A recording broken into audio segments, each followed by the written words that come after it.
C നിങ്ങൾ രണ്ടുപേരും ആർട്ടിസ്റ്റുകളാണ്, രണ്ടുപേരും ഒരേ മേഖലയിലുള്ളവരാണ്, രണ്ടുപേരും രണ്ട് ഡിഫറെന്റ് ക്യാരക്ടറുമാണ്. അപ്പോൾ ഇതിനിടയിൽ അപ്പോൾ ഭയങ്കര ഭയങ്കര പ്രശ്നമാണ്. രണ്ടുപേരും ഒരേ കാര്യത്തിൽ രണ്ട് രീതിയിലാണ് നോക്കി കാണുന്നത്. അപ്പോൾ ആ ഒരു കോൺഫ്ലിക്റ്റ് ഉണ്ടാവാറുണ്ടോ? രണ്ടുപേർക്ക് രണ്ട് സ്വഭാവം ഇത് നന്നായി. രണ്ടുപേരും കിടന്ന് കല കല കല കലാന്ന് പറഞ്ഞിരുന്നെങ്കിൽ എന്തായാലും അവസ്ഥ. ഒരാൾ സൈലന്റ് ആയതുകൊണ്ട് വലിയ കുഴപ്പമില്ല. പിന്നെ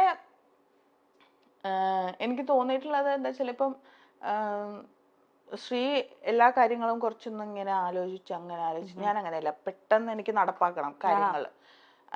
സമയം കളയില്ല. നേരത്തെ പറഞ്ഞ പോലെ എല്ലാ സമയവും എനിക്ക് വളരെ വിലപ്പെട്ടതാണ്. അപ്പം അത് എനിക്ക് തോന്നുന്നു ഇപ്പൊ ശ്രീ എന്താ ചെയ്യാച്ചാൽ അത്തരം കാര്യങ്ങൾ എന്നെ അങ്ങോട്ട് ഏൽപ്പിക്കും. എന്താ പറയണ്ടേ, ഇപ്പൊ എനിക്ക് തോന്നുന്നു പല പ്രോഗ്രാമുകളുടെ പുള്ളിയുടെ മാനേജറായിട്ടൊക്കെ ഞാൻ വർത്താനം പറയും. കാര്യങ്ങൾ പെട്ടെന്ന് തീരുമാനിക്കണല്ലോ, ആലോചിക്കാൻ കുറെ സമയം എടുക്കുമല്ലേ. ഞാൻ തിരിച്ചു വിളിക്കാന്നൊക്കെ പറഞ്ഞിട്ട് പുള്ളി മറന്നു പോകും, അല്ലെങ്കിൽ അവര് വിളിച്ചെങ്കിൽ ചിലപ്പോ കിട്ടില്ല. അങ്ങനെയൊക്കെയുള്ള സംഗതികളൊക്കെ ഒഴിവാക്കാൻ വേണ്ടിയിട്ട് ഞാൻ തന്നെ ഇനിഷ്യേറ്റീവ് എടുത്ത എല്ലാ കാര്യങ്ങളും അങ്ങ് ഡീലാക്കും. അതുകൊണ്ട് പിന്നെ വലിയ പ്രശ്നമില്ല. അതാണ് കല്യാണം കഴിഞ്ഞതിന് ശേഷം അദ്ദേഹത്തിന് ഒരു ഭയങ്കര ചിട്ട വന്നു എന്നൊക്കെ പറയുന്നതാണോ? അതിലൊന്നും വലിയ കാര്യമില്ല. അല്ലെങ്കിലും പുള്ളി ഭയങ്കര ചിട്ടയുള്ള ആളായിരുന്നു. ചിട്ട കുറഞ്ഞെങ്കിലേ ഉള്ളൂ ഇപ്പൊ. വഴി തെറ്റിച്ചു. അതെ. ഓക്കെ. ഈ ഒരു എന്താ പറയാ, വളരെ പെട്ടെന്നാണ് കല്യാണം കഴിക്കാനുള്ള ഡിസിഷനും എടുത്തത് എന്ന് പറയണം. ഇപ്പൊ നമ്മുടെ ഇത്രയും കാലമായിട്ട് അറിയുന്ന വ്യക്തിയാണ്, നമ്മുടെ സുഹൃത്താവുമ്പോൾ നമുക്ക് ആ സുഹൃത്തിന്റെ എല്ലാ പ്രശ്നങ്ങളും അറിയാം. നല്ല ഗുണങ്ങൾക്കൊപ്പം തന്നെ സുഹൃത്തിന്റെ എല്ലാ പ്രശ്നങ്ങളും അറിയാം. ആ സമയത്ത് ഇങ്ങനെ അയ്യോ ഇതൊക്കെ ഈ ഒരു സ്വഭാവം എനിക്ക് പ്രശ്നമാവോ എന്നൊക്കെ ആലോചിച്ചില്ലേ? പ്രശ്നമാവോന്നും ആലോചിച്ചിട്ടില്ല. പക്ഷെ ഞാൻ പറഞ്ഞില്ലേ, ഇത് എന്ത് വന്നാലും ഞാൻ അതിനപ്പുറം മറികടക്കും എന്നുള്ളൊരു തീരുമാനം എനിക്ക് എപ്പോഴും എടുത്തിട്ടുണ്ട്. ഞാൻ ഇനി എന്ത് സംഭവിച്ചാലും ഞാൻ അതെല്ലാം മറികടക്കും എന്നുള്ള തീരുമാനം എനിക്കുണ്ട്. അപ്പൊ ഇനി ശ്രീ എന്ത് കാണിച്ചാലും അത് ശരിയാക്കാനായിട്ട് എനിക്ക് പറ്റും. ആ ഒരു വിശ്വാസത്തിലാണ് ഞാൻ പോണത്. അങ്ങനെ തന്നെയാണല്ലോ, നമ്മൾക്ക് എന്തെങ്കിലും ഒരു വിശ്വാസം ഇല്ലാതെ നമുക്ക് മുന്നോട്ട് പോകാൻ പറ്റില്ല. അപ്പം അത്തരം ഇപ്പൊ എന്റെ വീട്ടിൽ വളർന്ന ഒരാളല്ല പുള്ളി. അതെ, എൻ്റെ വീട്ടിൽ തന്നെ വളർന്ന ഞാനും ചേച്ചി രണ്ട് സ്വഭാവമാണ്. ചേച്ചി വളരെ സൈലന്റ് ആയിട്ടുള്ള ഒരാളും ഞാൻ ഇതിന്റെ നേരെ ഓപ്പോസിറ്റുമാണ്. അപ്പോൾ ഒരേ വീട്ടിൽ തന്നെ അങ്ങനത്തെ ആൾക്കാരാണ് ഉള്ളത്. അപ്പൊ പിന്നെ ഇങ്ങനെ വേറൊരു വീട്ടിൽ വളർന്ന ആള് എന്നെ പോലെ ആണെന്ന് ഞാൻ ശടിച്ചിട്ട് കാര്യമില്ല. പക്ഷെ എൻ്റെ ഇഷ്ടം ഇതാണ്, എനിക്കിഷ്ടമില്ലാത്തത് ഇതാണ് എന്ന് ഞാൻ തുറന്നു പറയും. അപ്പം മനസ്സിലാവൂലോ. അതാണ് അവിടുത്തെ കാര്യം. അതല്ലാതെ വേറെ മാജിക് പരിപാടികളൊന്നുമില്ല. കരിയറിന്റെ കാര്യത്തിൽ, അതായത് നമ്മൾ എടുക്കുന്ന വർക്കുകൾ, ചെയ്യുന്ന ജോലി കഴിഞ്ഞിട്ടുള്ള ക്രിറ്റിസിസം, അങ്ങനത്തെ കാര്യങ്ങളൊക്കെ ഡിസ്കഷൻസ് ഉണ്ടാവാറുണ്ട്? അതുണ്ട്. അത് വളരെ വളരെ എനിക്കത് ഭയങ്കര സപ്പോർട്ടുമാണ്. കാര്യം എനിക്ക് എന്ത് പ്രോഗ്രാം വേണമെങ്കിലും ചെയ്യാൻ ഉള്ള ഇത് പുള്ളി തരേണ്ട ആവശ്യമില്ല. പക്ഷെ ഞാൻ പറയുന്നത്, ഇപ്പം നീ എന്തിനാ അങ്ങോട്ട് പോയത്, അല്ലെങ്കിൽ നീ എന്തിനാണ് ഇത്ര മണിക്ക് ഇവിടെ വരണ്ടേ, അത്തരം പ്രശ്നങ്ങളൊന്നുമില്ല. നമ്മളെ ഫീൽഡ് ഇതാണെന്ന് കൃത്യമായിട്ട് അറിയാം. ഇപ്പൊ പലപ്പോഴും നമ്മുടെ ഫാമിലി ഫങ്ഷൻസ് ഒക്കെ വരുമ്പോൾ നമുക്ക് ഷൂട്ടായിരിക്കും. അപ്പൊ നമുക്ക് പോവാൻ പറ്റിയെന്ന് വരില്ല. അങ്ങനത്തെ സാഹചര്യങ്ങളും ഒക്കെ മനസ്സിലാക്കണം. രണ്ടുപേരുടെ സൗകര്യം മാത്രമല്ല, അവിടെ വേറെ ഒരുപാട് കാര്യങ്ങൾ ഉണ്ടാവും. പക്ഷെ അതെല്ലാം കൃത്യമായി മനസ്സിലാക്കുന്ന ആളാണ്. പിന്നെ ഇപ്പൊ മറിമായൊക്കെ കണ്ടിട്ട് എനിക്ക് കൃത്യമായിട്ട് അഭിപ്രായം പറയാറുണ്ട്. അത് ഇഷ്ടമായിട്ടില്ലെങ്കിൽ ഇഷ്ടമായിട്ടില്ല, അങ്ങനെ ചെയ്തു നോക്കൂ, അതെല്ലാം പറയാറുണ്ട്. പിന്നെ ഒന്നിനും എന്നോട് വേണ്ടാന്ന് പറഞ്ഞിട്ടില്ല. അപ്പം ഇപ്പൊ എനിക്കൊരു ഓൺലൈൻ സ്റ്റോർ ഉണ്ട്, ഓസ്കി എന്നാണ് അതിന്റെ പേര്, ഓസ്കി ഡിസൈൻസ് എന്നാണ്. അപ്പൊ അത് ചെയ്യട്ടെ, വേണ്ട നിനക്ക് സമയമില്ലല്ലോ, നീ ചെയ്യേണ്ട, അതല്ല, ചെയ്തോ, നിനക്ക് ഇഷ്ടമുണ്ടെങ്കിൽ നീ ചെയ്തോ, ഓക്കെ അല്ലേ, അത്ര മാത്രമേ ഉള്ളൂ. അല്ലാതെ ഒരിക്കലും എന്നെ നിരുത്സാഹപ്പെടുത്തിയിട്ടില്ല ഒരു കാര്യത്തിനും. ഇപ്പൊ നമ്മള് ഏറ്റവും ലേറ്റസ്റ്റ് വിശേഷം പറഞ്ഞില്ല, ഇത്ര നേരം നമ്മൾ അതിനെ പറ്റി ചോദിച്ചിട്ടേ ഇല്ല, പഞ്ചായത്ത് ചട്ടി. പേര് പറയുമ്പോ ചെറിയൊരു ചമ്മലുണ്ട്, എന്നാലും ഒരു ചമ്മലിന്റെ ആവശ്യമില്ല. നമ്മള് എറണാകുളം സൈഡിലുള്ളവർക്കറിയാം, എറണാകുളത്ത് കൂടി പോകുന്ന എല്ലാ ബസ്സുകളിലും എഴുതിയിട്ടുണ്ടാവും ജെട്ടി ജെട്ടി ജെട്ടി, അല്ലെങ്കിൽ അതിലെ കിളി പറയുന്ന jetty jetty jetty jetty jetty അല്ലേ, jetty Menaka. Jetty Menaka, jetty Menaka തന്നെയല്ലേ പറയാ. അതന്നെയാണത് പഞ്ചായത്ത് ജെട്ടി. അതായത് ഒരു 4 സൈഡും വെള്ളം, അങ്ങനത്തെ ഉള്ളൊരു ഗ്രാമം, അവിടുത്തെ കഥ, അവിടുത്തെ കുറച്ച് ആൾക്കാര്, അതാണ് പഞ്ചായത്ത് ജെട്ടി. കുറേ സിനിമകൾ ചെയ്തിട്ടുണ്ട്. പക്ഷെ മറിമായൻ ടീമിന്റെ ഒപ്പം സിനിമ ചെയ്യുമ്പോൾ ആ ഒരു സ്പെഷ്യൽ മൊമെന്റ് ആണ്. എന്താ പറയുക, എനിക്കൊന്ന് കുറെ നാൾ ആഗ്രഹിച്ചതിന് ശേഷമാണ് ഇത് വർക്ക്ഔട്ട് ആയത്. അപ്പൊ അങ്ങനെ ഉണ്ടായിരുന്നു. ആ സിനിമയുടെ ഒരു ഐഡിയ ആദ്യം എങ്ങനെയാ വന്നേ?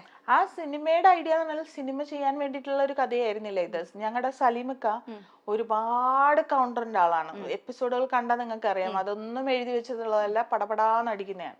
ഇതുപോലെ പുള്ളി അവിടെ പഞ്ചായത്ത് മെമ്പറൊക്കെ ആയിരുന്നു. അപ്പൊ പുള്ളിയുടെ അനുഭവത്തിൽ നിന്നുള്ള ഒരുപാട് കഥകളുണ്ട്. ഞങ്ങൾ എങ്ങനെ ചിരിക്കും, കാര്യം അങ്ങനത്തെ കഥകളാണ്.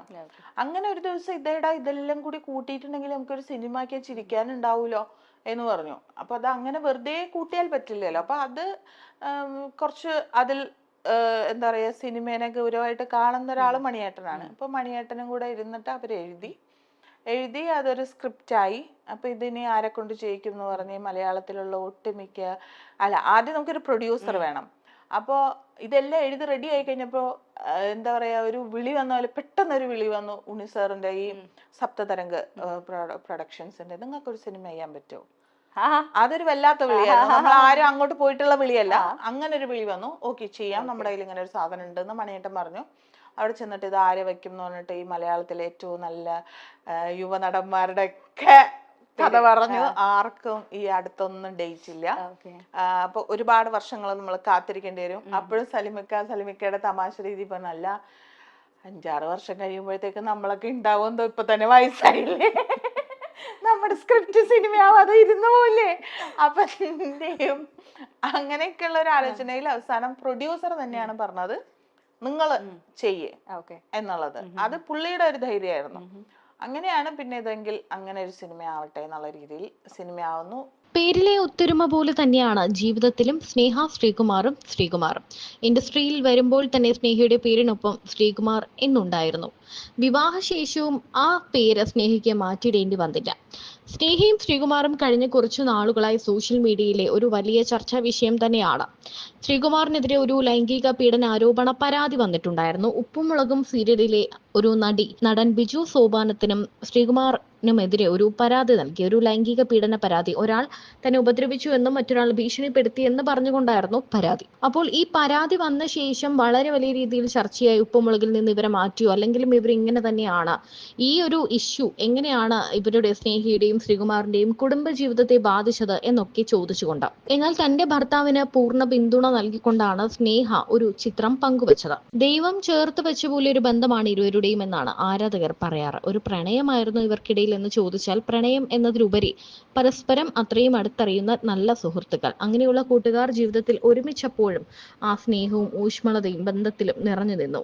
സ്നേഹയിലെ പേരിനൊപ്പം സ്നേഹ ശ്രീകുമാർ എന്ന് ചേർത്ത് വെച്ചതോടെ മണ്ടോദരിയും ലോലിതനും ജീവിതത്തിലും ഒന്നായതോടെ ഇരുവരോടുമുള്ള സ്നേഹവും ആരാധകർക്ക് കൂടി. അടുത്തിടെ ഒരു പ്രതിസന്ധി ഘട്ടം ഉണ്ടായപ്പോഴും ശ്രീകുമാറിന്റെ ഒപ്പം തന്നെ സ്നേഹയും നിന്നു. ശ്രീകുമാറിനെ അത്രയും അടുത്തറിയുന്ന സ്നേഹ അല്ലാതെ മറ്റാർ അദ്ദേഹത്തിന് പിന്തുണ നൽകും? ക്രിസ്മസും ന്യൂ ഇയറും എല്ലാം ഇരുവരും ആഘോഷമാക്കി. ഇപ്പോഴിതാ തന്റെ പ്രിയതമയ്ക്കൊപ്പം മനോഹരമായ ചിത്രവും അതിനേക്കാൾ മനോഹരമായ ഒരു ക്യാപ്ഷനും ശ്രീകുമാർ പങ്കുവച്ചിട്ടുണ്ട്. പൊതുവെ സോഷ്യൽ മീഡിയയിൽ നിന്നും വിട്ടുനിൽക്കുന്ന ശ്രീകുമാർ അല്പം റൊമാൻറ്റിക് ഹാഷ്ടാഗുകളോടെയാണ് ചിത്രങ്ങൾ പങ്കുവച്ചത്.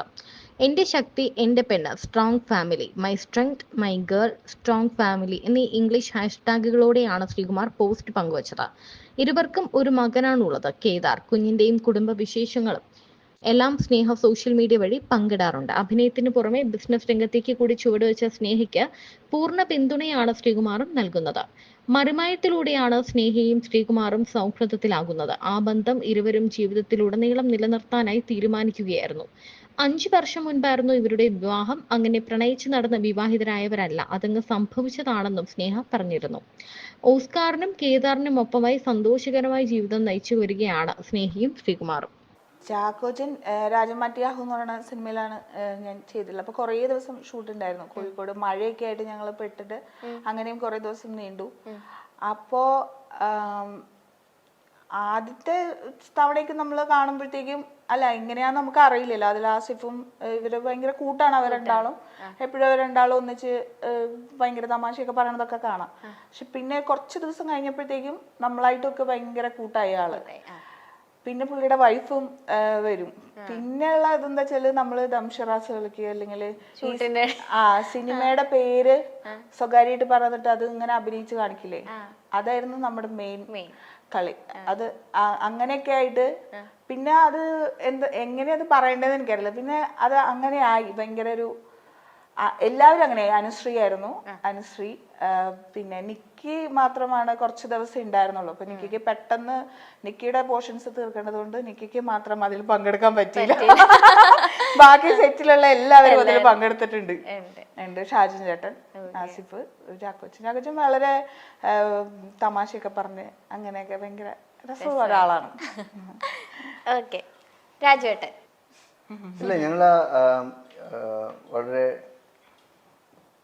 എന്താണ്, അദ്ദേഹം വളരെ ഫ്രണ്ട്ലി തന്നെയായിരുന്നു. ഞങ്ങൾ ഒരുമിച്ചുള്ള ആ ദിവസങ്ങളൊക്കെ വർക്കിനോട് ബന്ധപ്പെട്ട കാര്യങ്ങൾ മാത്രം സംസാരിച്ചിട്ട് പോകുന്ന ഒരു രീതിയിലായിരുന്നു. ഓക്കെ, അതുകൊണ്ട് ചേട്ടന് കുറച്ചുകൂടെ കംഫർട്ടബിൾ ആയിരുന്നു അല്ലേ? ശരി. അപ്പൊ പൊതുവെ കേട്ടിട്ടുണ്ട് രാജുവേട്ടനും കുറച്ചുകൂടെ ഒന്ന് റിസർവ്ഡ് ആണ്, അധികം സംസാരിക്കൊന്നുമില്ല എന്ന് കേട്ടിട്ടുണ്ട്. ഓക്കെ, ആസിഫ് അലി. ആസിഫ് അലി ഞാൻ നേരത്തെ പറഞ്ഞല്ലോ, പിന്നെ അങ്ങനെ തന്നെയായിരുന്നു സെറ്റില്. ആദ്യത്തെ ഒരു 2-3 ദിവസമാണ് എൻ്റെ ഒരു ഉൾവലിവ് എനിക്കുണ്ടായിരുന്നത്. അവർക്കതൊന്നുമില്ല. പിന്നെ ആസിഫ് ആ സമയത്താണ് എന്ത് ബൈക്കാണെന്നൊന്നും എനിക്കറിയില്ല, എന്തോ ഒരു ബൈക്കൊക്കെ കൊണ്ടുവന്ന് രാത്രി ചാക്കോച്ചനും കൂട്ടി കറങ്ങാൻ പോവാ. ആൾക്ക് വണ്ടിയൊക്കെ ഭയങ്കര ഇഷ്ടമാണല്ലോ. പിന്നെ അന്നാണ് ആദ്യമായിട്ട് നേരിട്ട് മിനി കൂപ്പർ കാണുന്നത്. ആസിഫ് കൊണ്ടുവന്നിട്ട് മിനി കൂപ്പർ പുതിയതാതൊക്കെ കൊണ്ടിട്ട് അതൊക്കെ കൊണ്ടുവന്നു. പിന്നെ ഇഷ്ടമുള്ള ഫുഡുകളൊക്കെ പറയായിരുന്നു. കണ്ണൂര് ആണല്ലോ, അപ്പോൾ അവിടെ നല്ല ഭക്ഷണം ഉണ്ട് എന്നൊക്കെ പറഞ്ഞിട്ട് അങ്ങനെയൊക്കെ നന്നായിട്ട് സംസാരിക്കുകയൊക്കെ ചെയ്യണ. ലാലേട്ടൻ എങ്ങനെയാ ചേച്ചി? ലാലേട്ടൻ അത് എപ്പോഴും ഒരു അത്ഭുതം തന്നെയാണ്. കാര്യം ഞാൻ സിനിമ അല്ല, ഞാൻ ആദ്യം നാടകമാണ് ചെയ്തത്. അപ്പോൾ നാടകത്തിന്റെ റിഹേഴ്സൽ ഒരു 2 മാസത്തോളം ഉണ്ടായിരുന്നു. അപ്പൊ നമ്മള് എന്താ പറയാ, ഒരു ചമയങ്ങളും ഇല്ലാതെയാണ് ആളെ കാണുന്നത്. അപ്പോ പുള്ളിയുടെ ഒരു ഡെഡിക്കേഷൻ, പുള്ളി എന്ന് പറയുന്ന ആക്ടർ, എല്ലാം നമുക്ക് പഠിക്കാനുള്ളതായിരുന്നു. എൻ്റെ അടുത്ത് കൂടുതലും സംസാരിച്ചിരിക്കുന്നത് കഥകളിയെ കുറിച്ചായിരുന്നു. പുള്ളി വാനപ്രസ്ഥം ചെയ്തത് കൊണ്ട് തന്നെ കഥകളി ആൾക്ക് നല്ല ഇഷ്ടമാണ്. പക്ഷെ പഠിക്കാനുള്ള ഒരു സമയം കിട്ടിയിട്ടില്ലല്ലോ. പക്ഷെ എങ്കിലും വാനപ്രസ്ഥത്തിന് വേണ്ടി പഠിക്കാൻ പറ്റിയത് ഭാഗ്യം എന്നുള്ള രീതിയിലായിരുന്നു സംസാരിച്ചിരുന്നത്.